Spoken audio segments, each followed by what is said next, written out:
메시가 출전하는 경기에서는 관중들은 갑자기 침묵하게 됩니다. 필라델피아는 가장 열정적이고 시끄러운 팬들을 보유하고 있는 것으로 알려져 있습니다. 그들은 메시가 워밍업을 할 때 지속적으로 휘파람과 함성을 통해 인터 마이애미를 환영했습니다.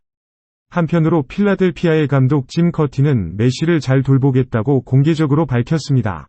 메시와 함께하는 인터 마이애미는 볼 점유율 통계에서 선두를 달리고 있습니다. 그래서 우리는 많은 기회가 없을 것이라는 것을 알고 있습니다. 그래서 나는 약간 방어적인 성향을 가진 선수들을 선택하고 견고함을 우선시하는 라인업을 구성하려고 합니다. 사실 메시는 경기에서 많은 기회를 가지지 못했습니다.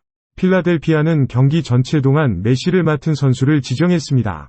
이 MLS 3위 팀은 매우 단단한 수비를 자랑합니다. 지난 시즌에는 리그 최고의 수비를 자랑했죠. 그러나 몇 번의 기회에도 불구하고 소유권의 장면 한순간만 있으면 필라델피아가 대가를 치러야 할 것입니다.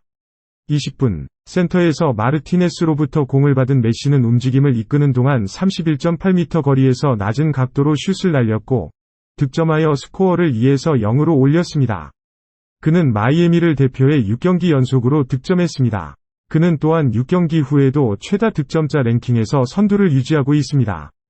6경기에서 9골을 기록했습니다. 경기 후 지미 커팅 감독은 36세라는 나이에도 불구하고 그와 그의 선수들이 이런 예외적인 선수를 막을 수 없었다고 인정했습니다. 아마도 메시는 축구 역사상 최고의 선수일 것입니다. 하지만 그것은 그가 경기를 치르는 동기를 잃는다는 의미는 아닙니다. 메시는 여전히 다른 선수들처럼 경기장에 나서며 늘 빛나고 있습니다. 그녀의 능력을 증명하기 위해 그렇게 해야 할 필요는 없어도 말이죠. 그러나 커틴의 칭찬만으로는 메시가 만들어낸 탁월한 영향을 충분히 설명하기 어렵습니다.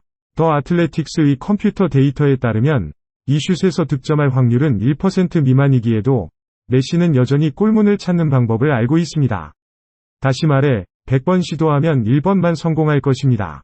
그럼에도 그는 그것을 해냅니다. 많은 사람들은 필라델피아의 골키퍼가 이 상황에서 성능을 발휘하지 못했다고 믿습니다. 그는 메시가 그렇게 멀리서 슛을 날릴 수 있다고 생각하지 못했으며 그럼에도 불구하고 골을 넣었습니다. 게다가 텔레비전 렌즈를 통해 보면 공이 땅을 굴러가는 듯한 모습으로 나타났기 때문에 느린 슛이라고 생각할 수 있습니다.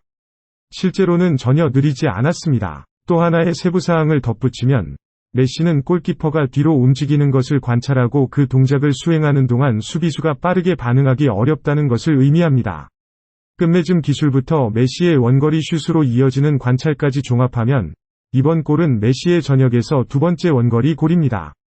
이전에 메시가 기록한 가장 긴 거리의 골은 2012년 말로카와의 경기에서 33m 정도 떨어진 곳에서 골을 넣은 것이었습니다. 물론 당시는 즉시 메시가 원거리 슛 능력에 대해 높은 평가를 받을 수 없다고 반론할 수 있을 것입니다. 그는 로나우도, 웨인 루니, 루이스 수아레스처럼 40, 50 또는 60m 거리에서 골을 넣은 경험이 없습니다. 사실 메시는 그러한 긴 거리에서 골을 자주 넣는 선수는 아닙니다. 하지만 여기에는 당신을 놀라게 할 통계가 있습니다. 메시는 아직 경기를 하고 있는 동안 가장 많은 원거리 골을 넣은 선수입니다. 구체적으로 필라델피아 골대로의 마무리 슈트는 메시의 경력에서 16.50m 밖에서의 슈팅으로 상대 골문을 뚫은 91번째 기록입니다. 추가로 고정된 상황을 더하면 이 숫자는 더욱 높아집니다. 메시 뒤에 서 있는 인물? 메시를 제외하고는 크리스티아누 호날두밖에 없습니다. 현재 크리스티아누 호날두는 16.50m 밖에서 63골을 기록하고 있습니다. 공정하게 말하면 이 포르투갈 슈퍼스타의 원거리 슛은 정말 놀라만한 것 이상입니다. 호날두의 발에서 나온 공은 항상 놀라운 힘으로 날아가며 그 비행 속도는 총알과도 같습니다. 가장 상징적인 사례는 40m 정도 떨어진 곳에서의 샷으로 이로써 호날두는 2009년 피파 푸스카스상을 수상했습니다. 호날두는 튼튼한 허벅지와 강한 근육을 가지고 있어 메시보다 공을 더 강력하게 차는 능력이 있습니다. 하지만 왜 메시는 자신의 경력 끝까지 호날두보다 훨씬 큰 차이로 앞서갈까요? 이 문제를 설명하는 데는 꽤 많은 이유가 있습니다. 우선 기술 측면에서입니다. 호날두와 선수들은 원거리 슛을 할 때 종종 발볼맛을 사용합니다. 이 방식은 공이 긴장감을 가지고 움직이게 하지만 궤도는 더 예측 가능하며 좋은 위치에 있는 골키퍼는 이를 튕길 수 있습니다. 또한 지나친 힘으로 공을 조종하는 것이 더 어려워집니다. 우리는 호날두의 슛이 하늘 높이 날아가거나 목표 지점으로부터 멀리 떨어져 나가는 경우가 많다는 것을 목격할 수 있습니다. 그와 반대로 메시는 종종 그의 원거리 슛에서 컬링 테크닉을 사용합니다. 이를 통해 공은 정확하게 이동하지만 이 슈팅 스타일을 치명적으로 만드는 것은 골키퍼의 손이 닿은 후에 골의 모서리로 빠지기 때문입니다. 이 시점에서 아마도 당신도 두 가지 슛 스타일의 차이점을 이해하실 것입니다. 각 사람마다 특정한 슛 스타일을 선호합니다.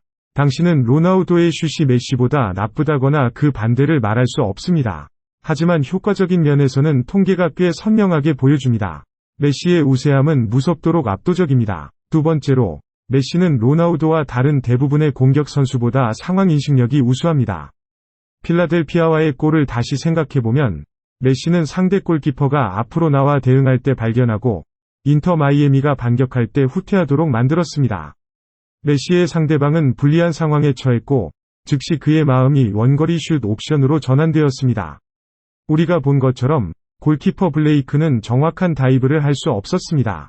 다른 상황에서도 메시는 상대팀이 제대로 위치하지 않는 것을 관찰하며 슛을 날립니다. 이로 인해 성공률이 놀랍도록 높습니다.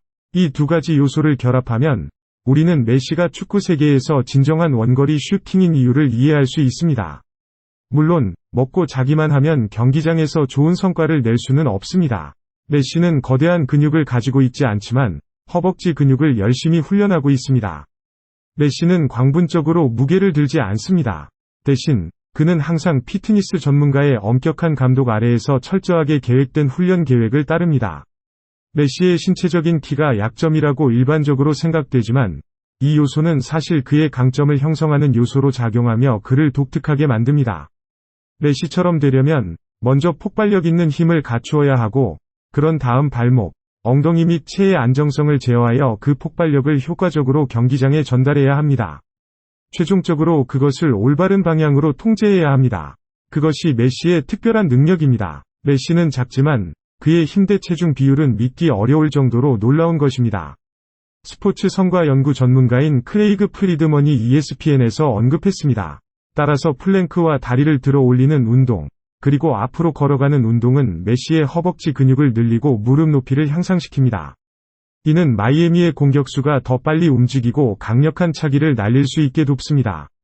줄넘기와 스쿼트는 메시의 다방향 가속을 지원하기 위해 근육을 발달시키는 데 도움이 됩니다. 한편 장애물을 뛰어넘는 운동은 전반적인 속도를 향상시킵니다. 이런 운동을 마친 후 메시는 많은 물을 마시고 오물결표 10분 동안 걷는 시간을 가지며 휴식을 취합니다. 과거에는 메시는 고기와 튀긴 반죽으로 가득한 피자를 좋아했던 적이 있습니다. 그러나 그의 경력을 계속 추구하기 위해 그는 이 유형의 음식 소비를 최대한 제한해야 했습니다. 27살이라서 18, 19살 때 좋아했던 음식을 먹을 수 없어요. 메시는 고백했습니다. 구장에서의 근면한 훈련과 체력실에서의 노력으로 메시는 롱레인지 슈팅으로 변모했습니다. 많은 사람들이 다른 선수에게 속한 것으로 생각했던 이 칭호를 얻게 된 것입니다.